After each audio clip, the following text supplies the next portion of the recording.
নমস্কার বন্ধুরা, চলে এসেছি আজকে আরো একটি নতুন ভিডিও নিয়ে। আশা করি আপনারা সকলে ভালো আছেন, আমিও ভালো আছি। আজকের ভিডিওতে কি থাকলো তা অবশ্যই জানাবো। তার আগে আমার চ্যানেলটিকে যারা এখনো পর্যন্ত সাবস্ক্রাইব করেননি তারা অবশ্যই সাবস্ক্রাইব করে আমার পাশে থাকবেন। Thank you so much. বয়স ৮০ ছুঁই ছুঁই।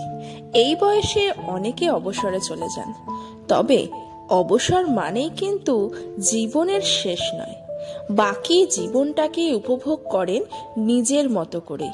কাজের ব্যস্ততার কারণে নিজেকে না দেওয়া সময়টুকু সুদে আসলে উসুল করে নেন তিনি। তবে তার কথায় অবসর গ্রহণের পর অনেকে হয়তো সারা পৃথিবী ঘুরতে বেরিয়ে পড়েন, কারণ কর্মজীবনে তারা ঘোরার সেই সময়ই পান না। এখানেই যেন ব্যতিক্রম এই মানুষটি। তাই সময় পেলেই তিনি সব সময় স্ত্রীকে নিয়ে ঘুরতে বেরিয়ে পড়তেন।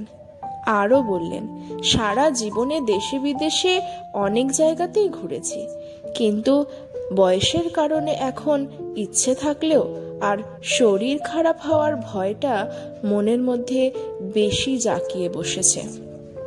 এই কথাগুলি কে বললেন বলুন তো?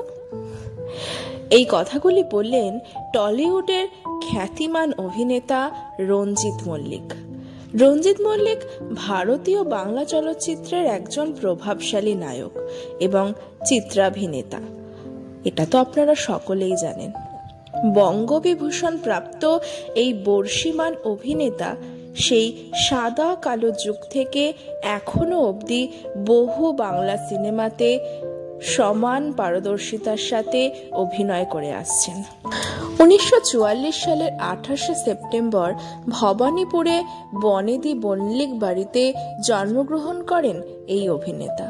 তার পিতামহ বাঙালি বিজ্ঞানী ইন্দুমাধব মল্লিক এবং পিতা শিশু সাহিত্যিক উপেন্দ্রচন্দ্র মল্লিক।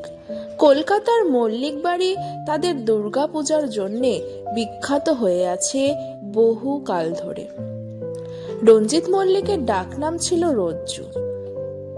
প্রথমে আশুতোষ কলেজে এবং পরে শ্যামাপ্রসাদ কলেজে তিনি পড়াশোনা করেন। জীবনের প্রথম অভিনয় শুরু করেছিলেন মৃণাল সেনের হাত ধরে। ১৯৭১ সালে মৃণাল সেনের ইন্টারভিউ ছবি থেকে তার অভিনয় জীবনের যাত্রা শুরু হয়। মৃণাল সেন তাকে ক্যামেরার সামনে দাঁড় করিয়ে নির্দেশ দিতেন, যা খুশি বলে যাওয়ার। জীবনের প্রথম ছবিতে অভিনয়ের সেই অভিজ্ঞতা কখনো ভুলবেন না তিনি। প্রথম ছবিতেই তিনি আন্তর্জাতিক সেরা অভিনেতার পুরস্কারটি ছিনিয়ে নিয়েছিলেন। এরপর তিনি ক্রমশ বাণিজ্যিক ঘরানার ছবিতে নিজের প্রভাব বিস্তার শুরু করেন। সত্যজিৎ রায় থেকে শুরু করে উত্তম কুমার কিংবদন্তিদের সংস্পর্শে এসে পরিপূর্ণ হয়েছেন তিনি।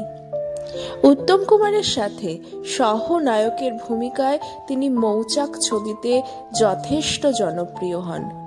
ধীরে ধীরে দেবী চৌধুরানী, স্বয়ং সিদ্ধা ইত্যাদি ছবিতে তার অভিনয় সকলের প্রশংসা কুড়িয়েছে।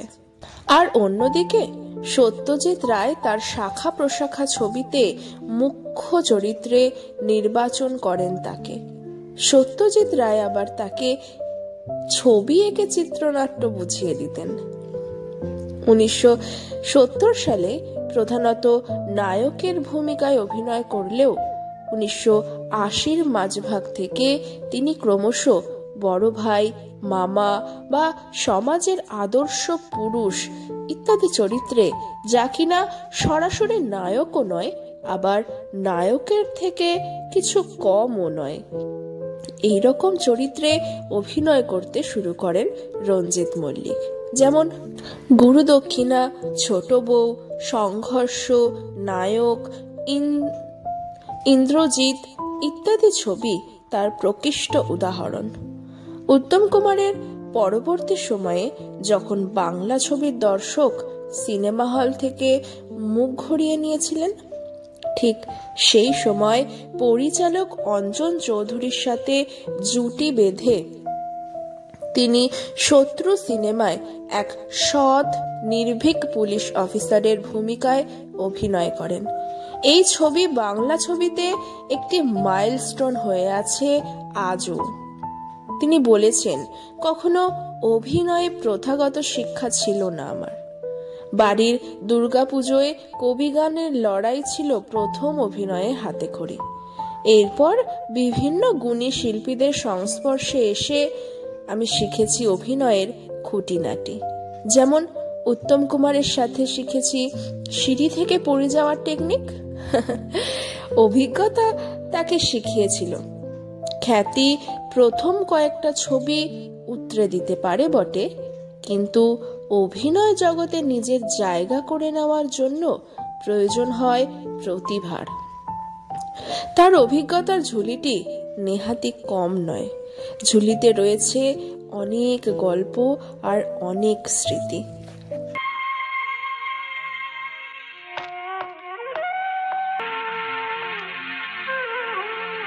শুধু তোমাকে ধরেছে? হ্যাঁ। নাটের পুরো রজতকে ধরেনি কেন? ওই তো আসল কালপ্রিট, ওকে ধরেনি কেন? কেন ধরেনি তার কৈফিয়ত কি আপনাকে দিতে হবে নাকি? হ্যাঁ, দিতে হবে। কি বললেন? বলছিলাম যেরকম ডিআইজি পায়ে তেল দিচ্ছেন দিন, কিন্তু সেই তেলে যাতে অন্য লোক পিছলে না পড়ে সেটা আপনাদের দেখা উচিত ছিল। আজে বাজে তুমি থাম। ফাইল চুরি করেছে রজত, ঘুষ খাইছে রজত, অথচ রজতকে না ধরে যে ভুল করে ফাইলটা নিজের কাছে রেখেছে তাকেই ধরেছে। ওয়াই? কেন? ওয়াই?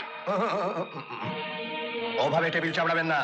আপনার ভাগ্য ভালো এই চাপড়টা আপনার গালে না পড়ে টেবিলে পড়েছে। যান এখান থেকে, আমাকে আমার কাজ করতে দিন। এই জন্যই সাধারণ লোক আজকাল পুলিশকে দু চোখে দেখতে পায় না, সুযোগ বুঝলে উত্তম মধ্যম দেয়। আপনি যাবেন না? যাচ্ছি, তবে আপনাকে আমি ছাড়বো না। তুই কোথায় যাচ্ছিস? ডিআইজি কমল চ্যাটার্জির বাড়ি, আজ রোববার। রঞ্জিত মল্লিক তার কেরিয়ারের মধ্যে বহু ভিন্ন ভিন্ন চরিত্রে কাজ করেছেন। তার প্রতিভা বিভিন্ন শ্রেণীর দর্শকদের মন জয় করে। বাংলা সিনেমার ইতিহাসে তার অবদান অসামান্য। তিনি বহু জনপ্রিয় ছবিতে কাজ করেছেন। তার অভিনয় সবসময় হৃদয়গ্রাহী হয়ে থাকে, যা তাকে আরো বিশেষ করে তোলে। আসুন আমরা তাকে সম্মান জানাই আর সবাই মিলে তার দীর্ঘায়ু ও সুস্বাস্থ্য কামনা করি। নমস্কার। ভিডিওটি কেমন লাগলো অবশ্যই কমেন্টস করে জানাবেন। ভিডিওটি যদি ভালো লাগে একটি লাইক করে যাবেন, আর হ্যাঁ, সাবস্ক্রাইব করতে কিন্তু একদম ভুলবেন না। তাহলে বন্ধুরা